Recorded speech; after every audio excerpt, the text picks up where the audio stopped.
Welcome to the Puberty Prof Podcast, where information and tools are shared to help you have conversations about puberty and other growing up topics. Here is your host, Lori Reichel, the Puberty Prof, a nationally recognized health educator, author of the award-winning book, Common Questions Children Ask About Puberty, and creator of the Talk Puberty app.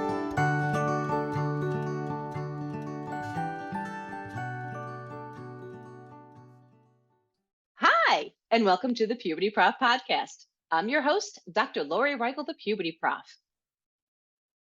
For the winter series of the Puberty Prof Podcast, I'm focusing on how we teach more than factual information to young people about growing up. And that includes a variety of skills that school health teachers utilize in the classroom. So I'm basing the winter series on national health education standards. There's a total of 8 of them, in which 7 are skill-based, which I love. That's how I started teaching at one point in my career, and I saw so much more life skill development in my students than previously of how I was teaching with content only. Today, we're going to focus on one specific standard, and that is the one that deals with analyzing influences. And actually how it reads in the CDC website, and I'll put a link to that in today's description, but how it reads for the standard is students will analyze the influence of family, peers, culture, media, technology, and other factors on health behaviors. To help go over what this all means is somebody that I'm so glad I'm finally meeting. It's in a virtual manner, but I'm so glad I'm meeting her, and her name is Judy LoBianco. I have known of her for many years. She's done a lot of progressive work in the field of health and physical education. So I'm honored to have you here today, Judy, and thank you. Thank you for being here. I am completely honored to be here and so grateful for the work you are doing and the passion with which you do it. You're so nice. Thank you, Judy. Would you mind telling us some of your background? Because I know you have a lot of years and a lot of different types of experience. Sure. Welcome, everybody, and hello. I'm so excited that you're listening to this podcast. If you haven't seen previous versions of this podcast, so informational and so awesome, especially if you're a new teacher and you're trying to unpack all of this stuff around puberty. But hi, my name is Judy LoBianco, and I'm the 2018-19 past president of your national organization, Shape America. I am currently a consultant for HPE Solutions. It's the consulting business that I have here in New Jersey. And I spent most of my work as a health and PE teacher, and then a bulk of my career as a supervisor of health, physical education, and nursing services here in New Jersey. Thank you again for being here, Judy. And let's jump right into the standard, because I have to ask you, when I reached out to you through Facebook to see if you wanted to be on the podcast, and you said yes, you jumped right on board. And I was like, well, what standard? And you chose the standard 2, this analyzing of influences. Why? This is the one I'm most passionate about. When I have looked at the 30 years I've been in the field and how the world and society has changed, and how children, even though I'm getting older, still say 5 and 8 and 17 years old. I look at this and say, analyzing influences impacts every other skill-related standard that there is. And this is a timeless skill that will never not be needed. I needed this skill when I was 5. I needed it when I was 8. I needed it when I was 17. I need it now at age 53. And it's the deal breaker or deal maker around a person's health for me. So would you describe in your own words, what does this mean, this analyzing influences? Yeah, so I think analyzing influences with people, whether that be friends or peers or adults or family or the media or technology, social media. When you analyze your influences, it helps you dig deep in the ways that these people or things affect the way you think, the way you behave, and the way you feel. And that all leads to either something positive or something negative or something healthy or something unhealthy. So there's a lot there to unpack, and there's a lot for kids to think about. But what I love about this in particular is that as you grow and learn and develop, those influences change, and some become more important and others become less important. So very dynamic and changing depending on the stage of life you're in. Well, since you brought up the stages of life, can we teach young people about the skill, including in the first grade? I know the Puberty Prof podcast more focuses on parents and caregivers of fourth, fifth, sixth grade. Can we teach those grades? Yes. Yes, I believe we can. And you know, it's funny when we talk about health education, and I've taught health education in the schools, and I've been a supervisor of health educators, and I've observed in many classrooms. And yes, our content involves things like puberty and human reproduction and drugs and alcohol and nutrition. But that's not the meat of a lesson, because those things, especially things like vaping, right? Vaping wasn't here 20 years ago, and it won't be here Right. 20 years from now. But the timelessness of analyzing your influences around vaping, right? The timelessness of analyzing your influences around a social media site, right? TikTok wasn't here 20 years ago. It'd be Right. something else maybe 5 months from now. And it's really important for us to teach kids the timeless decision making that they need to do. The actual, hey, wait, stop, think, reflect, that they need to be doing. Because when it comes time for them to put a vape in their mouth, it's too late, right? When kids know the positive thing to do, when they know how to do those things and they feel confident, they'll act in a positive, healthy way. You know, it's too late by the time they do the thing, right? Because nothing bad happens to a child unless it happens to them in the moment, right? We know that Right. teenagers sometimes feel invincible because they don't think anything's going to happen to them until something bad does, and hopefully it never will. But this is why I embrace this idea of analyzing your influences and making it a habit of mind, not just something that you do in a unit and then pass off. You know, if I had my way, Dr. Reichel, I would say, instead of having units in nutrition, a unit on puberty, a unit on drugs and alcohol, I want the unit to be analyzing influences.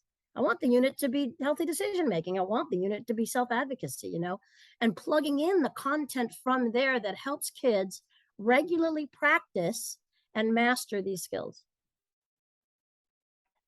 I totally agree with you, in which that's what I was doing when I left the K through 12 world. My first unit, well, after going over what this class would be in wellness, and of course creating norms or expectations with the students, we then focused on communication skills, in which information was infused, content information was infused. And when the students explored what effective communication was, they were like, oh, okay, so I want to know about how to create a healthy friendship that requires healthy communication skills. And there were a lot of ahas. Now looking at analyzing influences, do you have any examples of how a parent, other caregiver, educator can even talk to a fourth or fifth grader that deals with something with puberty or another topic related to sex education, like healthy relationships? Yeah. I think the first and foremost thing that parents can do is learn their own skills around being an askable and trusted adult, right? Long gone are the days in the 1970s when I grew up where your menstrual cycle came and no one helped you. You got no information on puberty. There was none. Mhm. And parents were too afraid to teach it, and they wanted to keep it a secret. And that's dangerous, right? It still exists today in some ways, right? That health educators are intervening and they're helping to give kids information. I think the first and foremost thing is that parents need to talk with their children, make that a normal thing, to have a conversation about their health, and not just ask them what's happening at school today, but ask them what's happening in their health classes, and saying to them, there's nothing you can't ask me, helping them to understand that there's nothing to be ashamed of about their body or their health. And then when you talk about the analyzing influences piece, actually breaking down the idea of how does it make you feel? Does it make you change your behavior? And what do you think of it, right? So actually asking your kid, you know, why is it that you want to go on TikTok so much? How do you What does it bring to your life that's positive, right? How does it make you feel when you get a like on, your social media account? And checking in with kids regularly. And our parents always used to say when we were teenagers, I don't like that person in your life. They're a bad influence. Well, that doesn't really help me, right? You need to help me find a way that that's a bad influence, right? How do I perceive it as a bad influence? And this is really important around the grade level of 4, 5, and 6. And here's why. What happens to the body in puberty, as you have most beautifully and passionately told our audiences, there is a change going on that is more profound in this stage of growth than any other time in the life cycle. And one of the most profound pieces is that kids are going from this reliance on their family and breaking away in the social emotional brain and paying closer attention to things like their friends and their media influences and their independence. And all of a sudden they begin to break away even sometimes from their family's belief or ethics and develop their own at this stage. And they find their independence. And I couldn't think of a more important time for parents to intervene around the analysis of the media, of social media, of friendships and peers, right? And why it's important to help kids to see that when they unpack whether this is healthy or unhealthy for them, to help them gain confidence and self-esteem so that they can look in the mirror and say, I'm awesome, and there shouldn't be anything in my life that makes me feel bad about myself, right? Yeah. I think that's the core of a lot of these skill-based health pieces, right? To look in the mirror as a 4th, 5th, and 6th grade student and say, I'm awesome. I'm going to take on the day. Nothing's going to bring me down. I am going to exude kindness, and surround myself with positivity, right? Because that's what we all deserve. We all want, right? So yeah, I think it's important for parents to be honest with their kids, to be open with their kids, to not be afraid of having these conversations, because I think oftentimes adults are afraid to take off their adult lenses, particularly when kids are in puberty, right? Because let's face it, at the end of the day, when puberty hits, kids can have babies, right? Kids can have babies. They're starting to have sexual feelings. There's the cover pops off, man, and we figure out, oh my goodness, we're all sexual beings. Well, we were born that way. So, and now all of this stuff comes rushing to the surface. And we have to make the conversation a conversation that feels normal. There's absolutely nothing wrong with having these conversations with their children. And the research shows that, and it's medically accurate to make sure that we can use terms like penis and vagina and be self-assured that it doesn't mean that a kid's going to go run and have sex, right? For them, and the smaller they are, little ones, they see those as vocabulary words. They don't see them as sex organs. So it's really important that we take off the adult lenses and say, okay, if I know I can help my child have more positive peer interactions and help them to understand what it is they're seeing in this commercial or in this advertisement or on TikTok, maybe I'm doing a good thing here. One of the things that's been bothering me, and then I'll stop blabbering. A couple of weeks ago, there was this campaign from TikTok, and I learned it on TikTok. I'm really worried about that campaign for young people, right? Because of the reasons we talk about around finding valid and reliable information. And when we talk about analyzing the influences in their life, social media is an influence. And this is how I think analyzing influences connects to something like finding valid and reliable information, having interpersonal communication, advocating for yourself, making healthy decisions. And it's really significant, right? And, you use the common example. Well, when we're talking about analyzing influences, it's when one of your friends offers you drugs, right? Here, go vape, come vape with me, right? There's so much going on right there, right? Not the least of which is, oh my goodness, if I don't vape, I'm going to lose my friend. Right. And there's so much more going on for the middle schooler than there is for me, right? I have the adult skill of being able to say, if you leave me as a friend because I won't vape with you, then it's your loss, right? Young people are very invested in their peer relationships, and it's really important to help them around be able to communicate those needs. So yeah, all of that. I think it's all significant. I find it interesting where you started with that answering of the question of what we can teach young people about analyzing influences. You did jump right away to parents and other caregivers as being a positive influence, because that is what we as adults, and I'm fully supportive of parents and other caregivers, whoever's raising the child, they can teach their child all this information and skills about puberty and communication skills and analyzing influences. And why I created this podcast, why I wrote the book, Common Questions Children Ask About Puberty, why I created the Talk Puberty app is for people, for caregivers, parents to be empowered or to be equipped to be able to talk with their child and say, hey, check this out. I got this woman's book. Let's look at it. You can make fun of it. I don't care. You can look at the app and look at a question and go, okay, so what do you think about this? How do you define a friend? Because that starts the conversation.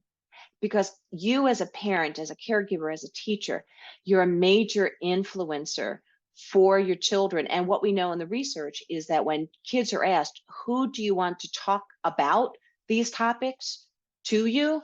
It's the parents. Number one, parents are number one. So it's an incredibly important role. From there, you jump to the whole thing about the social media. And I was expecting you to go to friends, because I know that, and you said it within a couple of minutes of, well, friends are important because that social aspect, we don't always go to our family as much. Friends become more and more important, and that's developmentally appropriate. But I totally forgot, yeah, there is this social influence with TikTok and all the Instagram, whatever younger people are going to, in which when things are posted, it's not always accurate. And once more, I think what I'm most concerned about is that kids are equating their self-esteem with the number of likes and friends they have. And I don't know how to reverse that, right? Right. It's disturbing to me. And it's disturbing to me that although I do want parents and caregivers to be the first health educators for their children, I'm also not naive to understand that sometimes there's abusers in the house. Yes. There are smokers in the house. There's things going on in the house that kids are getting messaging about that is developing the way they think and feel about themselves. So yeah, I totally get it. And one of the reasons why I think where you're targeting grades, let's say 4 through 7, is such an important stage when we teach health education. I love health educators from K through 12, and I think it's great, everything we're doing. But I think if I'm going to pinpoint one area of a child's development, I'm all in around the area of pre, during, and post-puberty, because that is the profound stage of growth where kids are making up their minds about a great many things. Yeah. And being able to analyze their influences, for example, is a skill they're going to need moreover than anything else, right? I mean, we can teach the kids the healthy decision-making model and help them practice that. But I think what's really important, the thing that's in their face every second of the day, is the need to analyze their influences. Yeah. So I think that's profound. Something else you raised that I needed to raise up with parents when I interviewed them for some research. You brought up the concept of body image. And when I was interviewing parents about what they currently talk to the young person about, and it was parents with a 4th, 5th, or 6th grade child, when they saw that one of the things we can talk to young people about is their body image, and about how, like, during puberty, we look at our bodies. I remember feeling like I was really, really a big kid. And I wasn't. When I look back at pictures, it was just that I had the extra tissue around me because that's part of puberty. And parents to understand, and other caregivers and teachers to understand, that how we speak about our bodies influences our kids.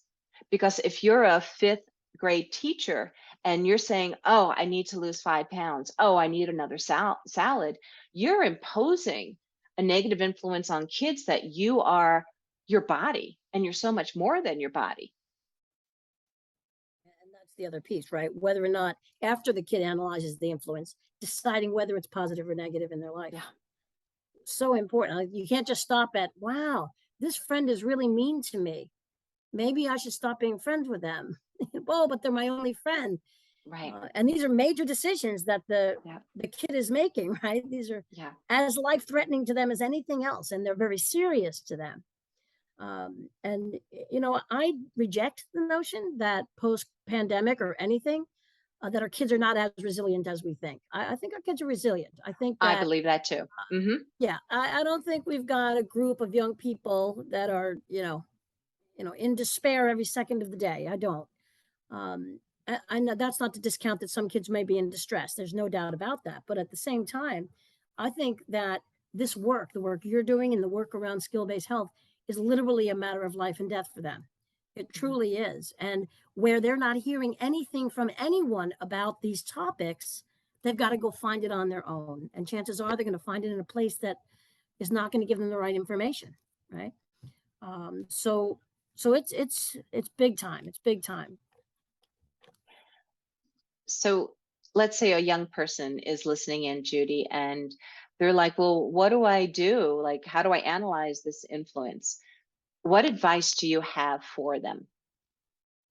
So, hi, young person. If there's a young person listening in, I think you're awesome every single day. We all love and care for you, and that's why we're out here doing what we do. That's the first thing I want to say. Always kindness and affirmation.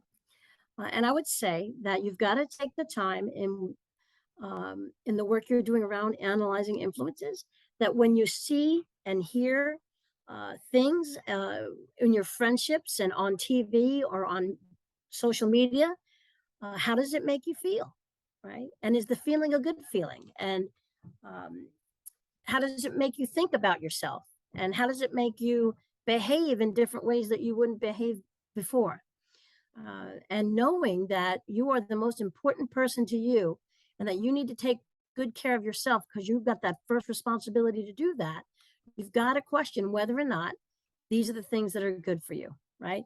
Now, it's not just about going through the supermarket and seeing the Lucky Charms and loving the jingle, they're magically delicious, right? You say to yourself, well, maybe I have a healthier choice that I could make, but for right now, I want the Lucky Charms, right? If we don't make a daily habit out of it, then okay. And the same is true in our friendships and our relationships, and the content that you are consuming, young people, on social media. Love yourself enough to analyze the influences in your life, and be sure to question yourself around how it makes you think, how it makes you act, and how it makes you feel. And if those are good things and you feel like you're on a positive track around the particular influences that you're looking to analyze, then I think you're going to be okay. And above all, have a trusted, askable adult. Yeah. And you keep on reminding me of things, Judy. This is fantastic. You remind me of, in the research, it notes that we don't have to have like hundreds of friends. You need a few really true friends. That's what makes you healthier, not thousands of people on your TikTok account. I know we all like to be connected, yet it's a few positive friends that help us the most. And that's the same in the entire life cycle. I once heard someone say, some friends are with us for a season, some are with us for a reason, and some are with us for a lifetime. And that's all okay. That is okay. Wow. Well, if somebody wants to contact you, Judy, how can they do that? How can they do that? I have an email address, which is my consulting business. I'm going to spell it out for you. It's HPE Solutions 2019 @gmail.com. And you can always catch me on Twitter. And my handle is Judy LoBianco without the O. It's JLOBIANC. Very good. And I'll make sure that I have that information in this episode's description. Is there anything else you'd like to say to our audience before we end for today, Judy? Sure. Sure. I want you to know, everyone, that when young people are asked what they're most curious about when they are at puberty age, they always want to know what is happening to me. What is happening to my body? Both boys and girls will rush to things like amaze.org in millions to ask this. They want to know things like, what does it mean, masturbation, and is pornography real sex? These are very serious, complicated, and impactful pieces of information that young people are looking for. This podcast is a life-changing, life-saving venue for both teachers and parents and kids to be able to be unafraid, to have a forum to go to talk about these very sensitive topics. These are not taboo topics. These are topics about the way we live our lives and the way we take care of our health, and should be as nonchalant to us as talking about a cup of coffee, right? There's nothing to fear. And if we teach young people to keep it quiet and keep it silent and don't say certain words, they're going to even be more curious about what's happening. So I invite you to take Dr. Reichel's lead and be able to talk to your kids, talk in your health classes as educators, and encourage kids to talk to each other and to you about what's happening to them, because it's fundamental to our biology and fundamental to our life through the entire lifespan. So such gratefulness I have for you, Lori, in the work that you're doing. It's really critical work. It's based in medically accurate research-based stuff. And I'm just so glad that you are on this planet, Puberty Professor, because it's really great stuff you're doing. Thank you. Mic drop. I love the discourse we're having here, because everything that you've done in the field, and you're so supportive of people doing what's best for young people. And I have to do a side note for the people that are listening in. If one of your influences, if you're a parent, if one of your influences that stops you from talking to your kids or other parents, I'm requesting you let that go, because that's one of the barriers we find for people not talking to their own kids. Nothing against the other parents. They're your kids, and we want your kids equipped. We want them to be happy and healthy. So, and if I can just tag on, if no one's talking to kids, they have 365 24/7 access to information, right? That's another podcast, right? But if they're curious and no one is saying anything, then I'm just concerned, right, that the analyzing of influences they're going to do are going to be very poor and very negative. Yeah. They rely on us as the adults. And guess what? We were all kids once. I mean, I don't think we should forget that as well. I mean, puberty was not fun. If you think about going all the way back there, and it was not the greatest moment in my life. I'm just going to put it out there, everybody, right? So yes, take off your adult lenses, but take them off and then have empathy about the stage of growth that kids are in, and remember that we were there once too. Yeah. Well, thank you so much for being here today, Judy. Would you like to say goodbye to our audience? Yes, thank you all so much for having me. I really, this was a pleasure. Thank you all for taking an interest in these podcasts and in puberty and in children. I think the more adults that rally around our young people, the more wonderful our society and more healthy our society is going to be. So I'm glad to have been just a small part of that today. Thank you again. And for our listeners, please consider talking to young people about how to analyze influences, which includes noting what the influences are, those influences that impact your behavior, and noting whether or not it's healthy, to be cognizant of that. So if you need more information, if you would like more information, I'll have the link for the standards in today's description. I'm also going to have Judy's information, because I want to make sure that you know how to get in touch with this incredible person. So I thank all of you for listening in. And if you have any questions for me, please contact me at pubertyprof.com. I hope that you have a happy and healthy day. Thank you for listening to the Puberty Prof Podcast, where information and tools are shared to help you have conversations about puberty and other growing up topics. Did you enjoy this episode? Please like, share, and subscribe wherever you listen to podcasts. You can also follow the Puberty Prof on Twitter or Instagram. The Puberty Prof, Lori Reichel, wants to hear from you. Go to pubertyprof.com or click on the link in this episode's description. There you can find more information, as well as ask questions to be answered by the Puberty Prof in a future episode. That's pubertyprof.com. Also, remember to check out the Talk Puberty app and the book, Common Questions Children Ask About Puberty. Until next time, this is the Puberty Prof Podcast, where information and tools are shared to help you have conversations about puberty and other growing up topics.